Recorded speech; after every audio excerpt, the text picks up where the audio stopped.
1500 खर्चा हो जाता है, बाकी 1500 का क्या करते हो? घर वाले की कर्जा लिया उसको देना, घर वाले कर्जा लिया वो। अच्छा देखें, मर रहा हो उसको देना। ठीक है, 1500 रुपए दिन का कर्जा उतार देते हैं, 15 रुपए ये अपने ऊपर खर्च करते हैं, यानी महीने का ये दिन का कमाते हैं 3000 रुपए, यानी 90,000 रुपए। मैं चैलेंज कर रहा हूँ, पूरे कराची में कोई मुझे बता दे, ग्रेजुएट लड़का या मास्टर्स लड़के को कोई कराची में 50,000 रुपए की नौकरी दे रहा है कि 90,000 रुपए दिन का कमा रहे हैं। अच्छा तुम कितना कमाते हो दिन का बच्चे के साथ? 3,000 एक दिन में 3,000। क्या ऐसा जुमला बोलते हो जिसकी वजह से लोग ज्यादा पैसे दे देते हैं? क्या ऐसा जुमला होता है, क्या दुआ देते हो लोगों को? लोग पैसे दे देते हैं, ठीक है। बच्चा दिन में कमा लेता है कितने? 1500। आप कितना कमाते हो? 1,000 रुपए दिन का। तुम कितना कमाते हो? सच बोलना, ये 1,000 कमाते हो दिन का? 800।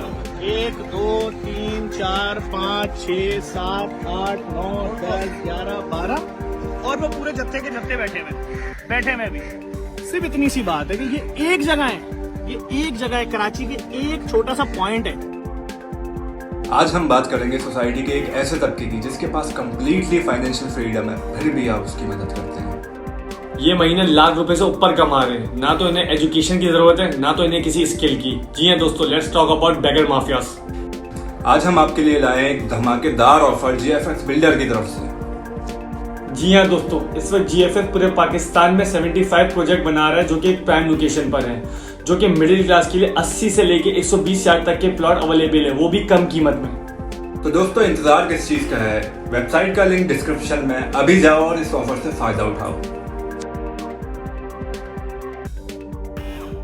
इंटरनेशनल ह्यूमन राइट्स के मुताबिक इंडिया और पाकिस्तान में हर साल 1 लाख से ज्यादा बच्चे गायब होते हैं और इनमें से सिर्फ 25% यानी 25,000 बच्चे ऐसे हैं जो कभी मिल ही नहीं पाए।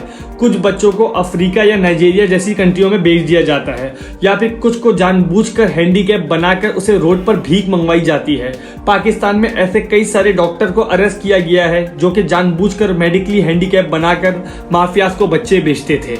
ये पूरा एक सिस्टम है। हो सकता है जिस भिखारी को मजबूर समझकर आपने पैसे दिए हों वो पैसे उसके कभी काम आए ही ना हो सकता है जिस मजबूर माँ को देखकर आपने उसके बच्चों को दूध पिलाने के लिए पैसे दिए हो वो बच्चा उसका हो ही ना।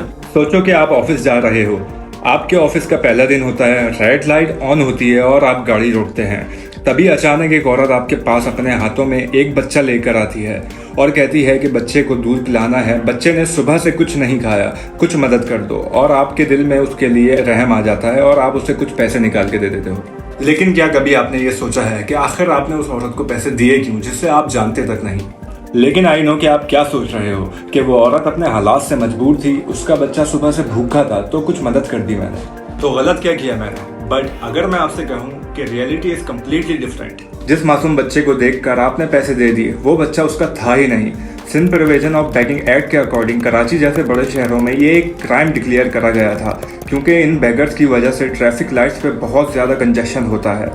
इस लॉ के मुताबिक जो भी लोग बैगिंग करते हुए नजर आएंगे उनको अरेस्ट करके बैगिंग कोर्ट ले जाया जाएगा and if they found guilty तो उन लोगों को सर्टिफाइड इंस्टीट्यूशन यानी कि बेगर्स होम भेज दिया जाएगा। बट रिसेंटली सुप्रीम कोर्ट ने बैगिंग एक्ट को अनजस्टिफाइड कर दिया, ये कहते हुए कि जिस कंट्री में गवर्नमेंट लोगों की नेसेसिटीज पूरी नहीं कर पा रही वहाँ भीख मांगना कैसे क्राइम हो सकता है। जब पाकिस्तान में 50,000 बेगर्स का सर्वे करा गया तो पता चला एक बेगर ऑन एन एवरेज एक दिन में 500 कमाता है। 2015 के सेंसस के मुताबिक पाकिस्तान में 4,13,670 बेगर्स हैं, लेकिन यही नंबर 2021 तक आते आते इंक्रीज होकर 5 लाख बेगर से भी ज्यादा हो गए। I know what will you think, Pakistan economically इतना डाउन जा रहा है, ये सब इसीलिए हो रहा है। Then my friend you are wrong. इसके जिम्मेदार वो लोग हैं जिन्होंने इस बिजनेस को फुल फ्लैश बना के रखा है, जो दूसरे लोगों की मजबूरी का फायदा उठा रहे हैं। अगर आपको लगता है कि आपके पैसों से इन लोगों की मदद हो रही है तो आप गलत हैं। According to Pakistan section, beggars उन लोगों को कहते हैं people who have no mean of subsistence, यानी वो लोग जिनके पास फाइनेंस का कोई जरिया ना हो। इन सिंपल वर्ड्स, बेगर भीख मांगते हैं ताकि वो खाना अफोर्ड कर पाएं, ताकि इन्हें पैसे मिल जाएं और वो कपड़े पहन पाएं और इन्हें शेल्टर भी मिल जाए। But there is more to it, क्योंकि बेगर्स आपको इन 3 टाइप्स के मिलेंगे। Number 1, those who have no choice, यानी उनकी फाइनेंशियल हालात इतनी खराब हो गई कि उनके पास कोई दूसरा ऑप्शन बचा ही नहीं, जिसका फर्स्ट रीजन है पुअरिटी और अनएम्प्लॉयमेंट। इतनी ज्यादा गरीबी प्लस उनको कोई काम भी नहीं दे रहा, सो उनके पास भीख मांगने के अलावा कोई ऑप्शन नहीं। सेकंड, फिजिकल डिसेबिलिटीज, हो सकता है वो फिजिकल अनफिट हो जिसकी वजह से वो अर्न नहीं कर पा रहा है।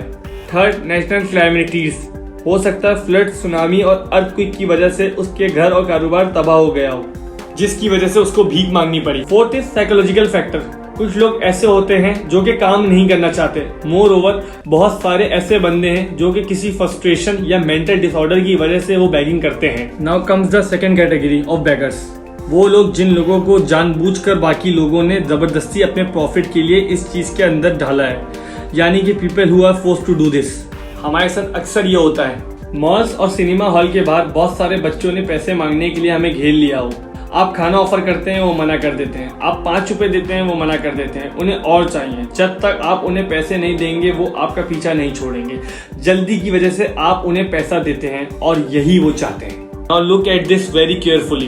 पाकिस्तान का बैगिंग रैकेट कुछ इस तरह दिखता है। जो बैगर माफियाज हैं वो अपने नीचे अलग अलग कंट्रोलर को तैयार करते हैं। वो कंट्रोलर इन 4 चीज के जरिए बच्चों को इन सब चीजों में ढकेलते हैं। इन बच्चों को अपने घर से बहुत दूर बैगिंग माफियाज या फिर टेरर ग्रुप्स को भेजा जाता है। ये सब कुछ होता कैसे? Step 1 strategy. इन बच्चों को आपके पास लाने के लिए और उनको रोक कर रखने के लिए प्रॉपर स्ट्रेटेजी का इस्तेमाल होता है। इवन आफ्टर उनको पता चल जाए उनके साथ क्या हो रहा है, ताकि वो इन्हें छोड़कर जाने के बारे में कभी सोचे भी नहीं। नंबर 1 उनको ट्रैप करना, बच्चों को कुछ खाने का देकर फंसाना। नंबर 2 उन्हें किडनैप कर लेना। एंड थर्ड उन बच्चों को रेंट पर उसके माँ बाप से ले लेना। पाकिस्तान में ऐसे कई पेरेंट्स हैं जो अपने बच्चों को रेंट पर इन माफियाज को देते हैं। Step 2 controlling. और इन बच्चों को कंट्रोल करने के लिए इन 2 चीज का यूज होता है। Number 1 threats. कुछ बच्चों को धमकियां देकर डराया जाता है और कुछ बच्चे इससे ना माने तो उन्हें फिजिकल असल्ट भी किया जाता है। जस्ट थिंक ऑफ इट, एक बच्चा जिसके हाथ पांव सलामत हो, उसके हाथ पांव जानबूझ के खराब किए जाएं ताकि उसे ज्यादा भीख मिले और बैगर माफिया को ज्यादा प्रॉफिट मिले। और फिर इन्हें ट्रेन किया जाता है ताकि ये माफियाज के लिए ज्यादा से ज्यादा प्रॉफिट अर्न करें।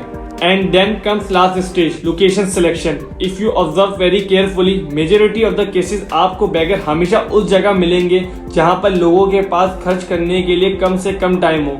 And there is very big reason behind it, time value equation. Suppose आप किसी पार्क में बैठे हो, आपके पास कोई बैगर आता है और आपसे भीख मांगता है और आपके पास टाइम ही टाइम हो उस बंदे को एंटरटेन करने के लिए। There are very high chances कि आप उसके साथ बैठे रह जाएंगे, लेकिन आप उसको पैसा नहीं देंगे। एंड यू विल नोटिस इतना पीछे पड़ने के बावजूद भी वो बंदा अपने गोल में सक्सेस नहीं हुआ। आखिर क्यों? क्योंकि आपके पास उसे एंटरटेन करने के लिए टाइम ही टाइम था।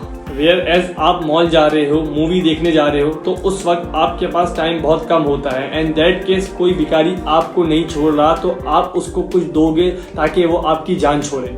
आई नो कि आप क्या सोच रहे हो कि आखिर जब ये सारी चीज़ें हो रही हैं तो इसका सॉल्यूशन क्या है। एज सिटीजन्स हम 3 चीज़ें कर सकते हैं। Number 1 stop giving them money. जब भी आप किसी बैगर को भीख देते हो तो इसका मतलब है कि आप दूसरे बैगर को मोटिवेट कर रहे हो कि आप भी भीख मांगो। Number 2 make them resourceful. अगर आप जेन्युइनली किसी की हेल्प करना चाहते हो तो help them with food, help them with shelter, clothing और बाय प्रोवाइडिंग अ जॉब। उन्हें पैसे नहीं, उन्हें वो जरिए फराहम करो जिसके जरिए वो और ज़्यादा अपनी लाइफ बेटर कर सकें। Number 3 try to share this message. और अगर इस वीडियो से आपको कुछ भी अच्छा लगा तो वीडियो को लाइक, कमेंट, शेयर ज़रूर कीजिएगा। चैनल को सब्सक्राइब भी करते जाएगा। तब तक के लिए खुदा हाफिज़।